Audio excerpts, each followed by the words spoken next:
Guys, alam nyo ba, nung bata pa ako, kapag umuulan, tsaka bumabaha, puno to ng tubig. Feeling namin dagat to. Kaya dito, nung bata pa ako, nagsiswim-swim ako dyan.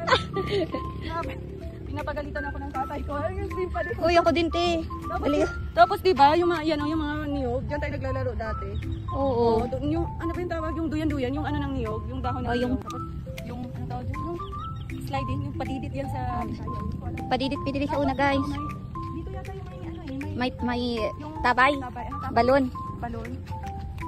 Oo, tapos naalala ko may aso ako, may asong binigay sa akin dati, parang wala pa ako sa...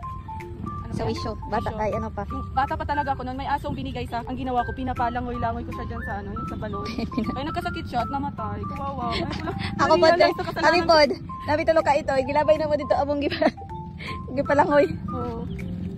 Tapos guys, ito yan yung tatay ko kasi ito yung pinagsasakahan niya. Tapos kapag umuwi ako galing school, kasama ko yung mga taga doon, yung taga Masaw. Tapos dumadaan kami dyan, maraming ano dyan, yung bayabas. Ano tawag? Anong bayabas sa Tagalog? Bayabas pa rin? Bayabas pa rin. Oo.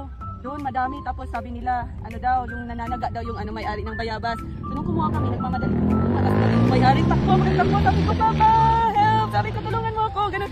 Kasi takot ako, kala ko mapatayin ako nung ano, kilala ko nung may-ari, tapos may dala siyang ano, ng itak. O, nagkakalabaw, tapos may dalang itak. Tapos takbo ako ng takbo dyan, pati yung mga kaibigan ko tumakbo na pauwi sa kanila ko din. Andito yung tatay ko, kasama yung mga kasama niya, yung inuutusan niya sa pagsasaka. Oo. Oo, sabi ko, help! Sabi ko, tulungan mo ako pa! Tulong! Ayun, sabi ko, bakit relax lang yung tatay ko? hindi man lang natakot yung anak nga, tumatakbo na. Yun pala, tinatakot lang pala siya. Tinatakot lang pala yung mga bata. Hindi pala totoo yun na nananaga.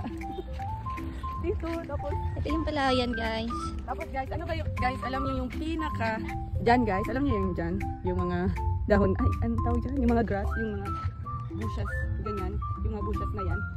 Guys, wala kaming CR dati. Just dyan. Dyan. Galing sa school, dyan kami dyan nag-CR. Dyan kami naglabas ng dumi namin. Dyan tumatay. Hindi nyo na ata naabutan. Uy, nabutan. Tapos madaming ano dyan, madaming yung mais na farm. Oh. Ano mais? Corn. Oo. Nahihirapan ako, hindi ko maalala lahat ng mga words. Mag-ano na lang tayo, mag-Bisaya. Nahihirapan pa din ako. Ang hirap talaga mag-ano guys, mag-Tagalog. Ang hirap. Ang hirap. Ay, nakalimutan ko din yung ibang words. May mga friend kasi ako na Tagalog. Diyan, dinadala ko si Arseny dati dyan kasi kaya marami siyang marami siyang peklat. Ay, dami peklat. Nagka-peklat. Baby pa lang siya.